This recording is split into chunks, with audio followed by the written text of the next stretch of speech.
행정사 영업의 특징과 위험 요인에 대해서 한번 알아보겠습니다. 간단하게 말씀드리려고 한번 준비해봤어요. 첫 번째 행정사 영업의 특징은 다른 자격증들과는 달리 행정사를 찾는 사람이 없어요. 사실 행정사한테 가서 음주운전을 맡겨야지 이런 사람들이 없어서 행정사들 주로 이제 영업하는 방식은 업무별로 타겟해서 글을 씁니다. 음주운전 걸린 사람들을 대상으로 음주운전 구제 방법에 대해서 쓰거나 음주운전 반성문 쓰는 법, 탄원서 쓰는 법 이런 거 글을 쓰면 그거에 대해서 검색하신 분들이 와서 이분 반성문 써준다네? 한번 전화 한번 드려볼까? 하면서 영업이 시작된다고 보시면 돼요. 그리고 이제 업무별로 영업 방식이 좀 많이 달라요. 그러니까 가장 기본적으로 갖고 있는 영업 방식은 블로그입니다. SNS별 특징에 대해서 행정사 업무를 하시거나 다른 업무를 하셔도 요거 좀 특징 좀 알아두시면 좋을 것 같아요. SNS별 특징 첫 번째 블로그 카페, 블로그랑 카페 같이 넣어도 좋을 것 같아요. 가장 좋은 거는 제가 봤을 때 블로그랑 카페 같습니다. 이제 블로그 먼저 설명을 하면은 블로그를 쓰게 되면 네이버 검색에 상위 노출이 될 수가 있어요. 그러면 예를 들어 음주운전 반성문이다. 그러면 음주운전 반성문 블로그 중에 나름대로의 로직으로 상위 노출을 시키거든요. 그러면 이 블로그 같은 경우는 찾아오시는 분들은 그게 필요하신 분들이 찾아서 오는 경우가 생각보다 많아요. 그러다 보니까 이 분들이 전화 올 확률도 생각보다 높고 전화 와서 수임할 확률도 높아집니다. 그리고 두 번째는 카페인데 카페 같은 경우는 회원수가 많이 있다는 가정하에 그 정보들에 대해서 유입이 되는 게 많습니다. 어떻게 보면 이 카페라는 것 자체가 영업에서 쓸 때 생각보다 좋은 부분이 이제 공동구매라든가 이런 부분도 많이 하게 되고, 행정사 같은 경우는 회원수를 유치하는 게 좀 어려운 부분은 있는데 이제 1위 카페다 2위 카페다 이렇게 되면은 그 카페 회원들이 가입을 하면서 정보를 캐내려고 하는 게 많아서 좀 더 수익률이 높아지는 경향을 좀 보입니다. 그리고 카페 내에 뭐 공동구매라든가 뭐 이런 것들로 마케팅을 또 활용할 수가 있고요. 그러니까 분야에 대해서 정말 궁금한 사람들이 오기 때문에 블로그랑은 또 차이가 좀 있을 수 있습니다. 그리고 세 번째 유튜브는 영업하기에 조금 별로인 것 같기는 해요. 이게 보는 사람들이 정말 이 행정사 업무가 필요해서 찾는다라기보다는 그냥 본인이 정보를 검색하던 와중에 유튜브를 보는 거고, 유튜브를 보고 전체적인 걸 이해해서 자기가 모르겠는 부분을 좀 찾아가는 형태가 좀 많은 것 같아요. 그러다 보니까 영업으로의 유치는 조금 안 되는 편입니다. 대신 이제 유튜브 같은 경우는 일단은 조회수가 블로그나 카페에 비해 월등히 많습니다. 특히 쇼츠 같은 거 올리면 아무것도 아닌 영상인데도 조회수가 1000, 2000 넘는 경우가 생기는데, 상품을 판매하시는 분들 같은 경우는 유튜브를 활용하면 좋습니다. 이게 천의 법칙이라고 그냥 통상 얘기를 하는데, 1000명이 보면 그중 1명은 삽니다. 1000명이 보면 그중 1명은 클릭하고, 이게 클릭률과 다 뭐 분석을 해보면 또 다르게 나오겠지만 대략 1000명 정도가 보면은 뭔가가 생겨요. 그런데 유튜브는 일단은 그 1000명까지 보여주는 데 있어서 가장 좋은 플랫폼 중 하나입니다. 근데 행정사랑은 좀 궁합이 잘 안 맞는다 라고 보시는 게 맞을 것 같고요. 페이스북, 인스타 같은 경우는 이쪽 마케팅도 많이 하죠. 옷이나 이제 음식류 같은 것들 많이 하는데, 사실 행정사 쪽은 이쪽으로 유입은 잘 안 되는 것 같습니다. 저도 페이스북에서 한 건 받아서 해본 적 있는데 페이스북 보고 전화 왔다는 사람은 사실 거의 없긴 없어요. 그래서 거기에다 또 활동하기도 좀 애매하더라고요. 특히 페이스북, 인스타 둘 다 이제 초반에 팔로워를 받아야지 이제 그분들 이제 피드에 보여지기 때문에 조금 그런 부분이 조금 단점인 것 같고, 카카오톡 오픈 채팅방도 요새 많이 하는데 카카오톡 오픈 채팅방은 효과가 반반이라고 보여집니다. 카카오톡 오토 채팅방 본인이 궁금한 거 물어보기 위해서 많이 옵니다. 근데 그래도 한 열에 한 2명 정도는 수임을 하는 경우가 생기거든요. 근데 좀 물어보는 비중이 좀 많은 것 같아요. 물어보기 위해 온다.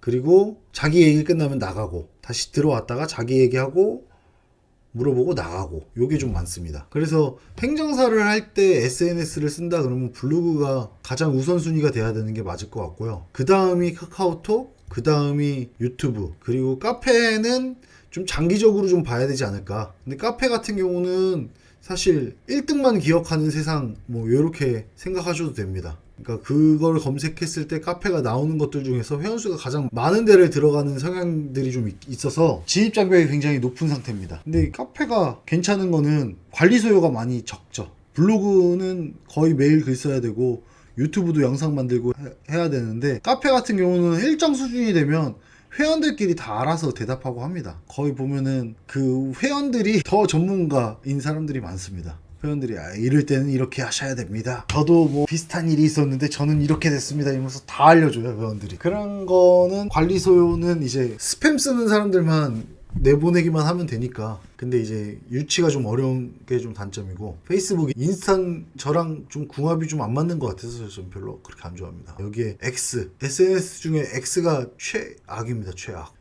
마케팅으로 쓰기에는 진짜 최악인 것 같습니다. 거기는 일단은 자기랑 관심사가 맞아야 이제 팔로우를 맺기 때문에, 팔로우가 없으면 내가 아무리 글을 써도 보는 사람이 없고 그렇습니다. 그러면 선팔 마팔 하러 다니는데, X 하면 그 연예인 팬클럽 때문에 X 시작해가지고, 뭐 거기 X의 장점은 정보의 확산이 진짜 다른 플랫폼에 비해 어마어마하게 빨라요.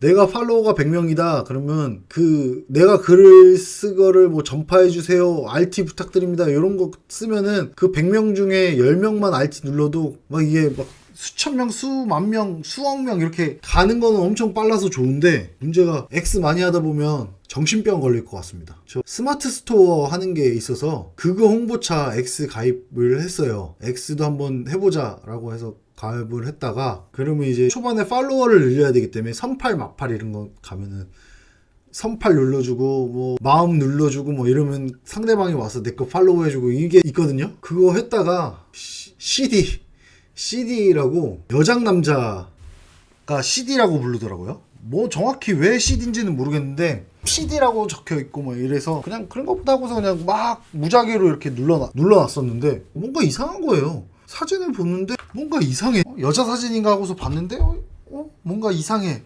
보니까 그 여장 남자여가지고 막 되게 더러운 사진도 있어요. 그런 것들 막 보다 보면은 막 가끔 그렇습니다. 그리고 뭐 잘못해서 막 우울게 이런 거 팔로우 하면은 맨날 우울한 소리에 알림 떠서 뭐 죽고 싶다 막 이런 얘기 적혀 있는 경우도 많고, 아무튼 별로입니다. 그리고 이제 업무별로 영업 방식이 달라진다는 전에 한번 영상 올렸던 것 같은데요. 그냥 다시 한번 리바이벌 하는 차원에서, 음주운전 같은 경우는 글을 쓸 때 반성문 탄원서 쪽이 좀 조회수가 많습니다. 그래서 반성문 탄원서 관련된 글 적으면서 뭐 하는 방법이 있고, 경찰서 앞에 가서 명함을 나눠주는 것도 영업 방법 중에 하나겠죠. 출입국은 이제 비자별로 글을 쓰면 됩니다. 비자별로. 그래서 뭐 A1 비자, A2 비자, A3 비자 이거 받는 사람 아무도 없는데 그냥 그거대로 쓰는 겁니다. 그러면 이제 문의 전화가 오기 시작하고, 자동차 등록 같은 경우는 자동차 등록 사업소에 가서 조끼 입고 계신 분들 계십니다. 아니면 자동차 등록 좀 하시고 싶다 하시면 중고차 판매업 겸직 가능합니다. 중고차에서 자동차 등록 대행 수수료 받을 때 행정사 도장이 필요하기 때문에 그거 이제 주로 하셔도 됩니다. 그래서 뭐 본업을 자동차 판매업을 하시면서 그 해당 업체에 하는 자동차 등록을 본인 명의로 해서 그 부분을 뭐 수수료로 빼간다 이렇게 하셔도 되고, 아니면 그거 전문으로 해서 여러 업체랑 컨택해서 거기서 판매하는 것들에 대한 등록을 대행해 주면서 돈을 받는 것도 방법 중에 하나입니다. 토지보상은 지난번에 말씀드렸죠. 그 토지보상 지역 가가지고 측량하는 척 하면서 이제 주민들 이제 먼저 말 걸어오면 대화하고 수임하고 하는 형태도 있고, 보험 같은 경우는 뭐 이제 병원 같은 데 돌아다니면서 하는 방법도 있습니다. 그 방법들에 대해서 본인들이 본인에게 맞는 방법을 쓰면 됩니다. 그리고 행정사의 위험 요인에 대해서 몇 가지 좀 이야기해 보겠습니다. 행정사가 갈수록 행정사가 늘어나는 거는 그때 단점에서도 얘기했잖아요. 근데 이제 행정사 업무 자체를 무자격자가 하는 경우가 많습니다. 특히 비자 업무 쪽이 많이 하는데, 여행사 쪽에서 비자 대행 업무 하면 안 되죠. 행정사를 거쳐야 되는데 통상은 그냥 알아서들 합니다. 그리고 출입국 사무실 가보면 출입국 업무는 행정사와 변호사만 할 수 있습니다. 그것도 출입국 민원 대행 교육을 받은 사람만, 대행 기관에 등록된 사람만 할 수 있는데, 사실 출입국 사무소 가면 무자격자 진짜 그렇습니다. 협회에도 그런 부분 좀 신경 써달라고 얘기는 했는데 이게 참 온 애들이. 그리고 뭐 기업 인증 분야도 굉장히 제가 미래가 밝다고 했는데 이것도 그래요. 기업 인증 분야도 한두 건이면 행정사를 고용해서 하는 경우가 많은데 인증받을 분야가 많아진다 그러면 직원을 뽑아버립니다. 직원을 뽑을 때 행정사를 뽑으면 좋겠지만 사실 아직 그런 기업들은 없어요. 그래서 그냥 직원 한 명 뽑아서 우리 이번에 어떤 인증할 거니까 그거 준비해라. 그러면 그 직원이 이거 알아보고 확인하고 하는 형태로 많이 갑니다. 그리고 마지막으로 변호사 수가 늘어난 것도 영향을 좀 많이 받을 것 같아요. 그러니까 지금은 변호사 수가가 비싸잖아요. 근데 이제 숫자가 많아지면 가격 경쟁 때문에 낮출 거란 말이에요. 그러면 그에 따라 행정사도 수임료를 낮추거나 하게 될 텐데 그것도 이제 굉장히 영향을 많이 받겠죠. 계속 얘기했던 것처럼 음주운전 100만원 받는데 변호사는 500만원 정도 받는데 요게 330 받는 변호사들도 생기더라고요. 근데 이게 뭐 10년 뒤 20년 뒤 되면 이분들이 100만원을 받을 수도 있는 거죠. 변호사들이. 그러면 행정사는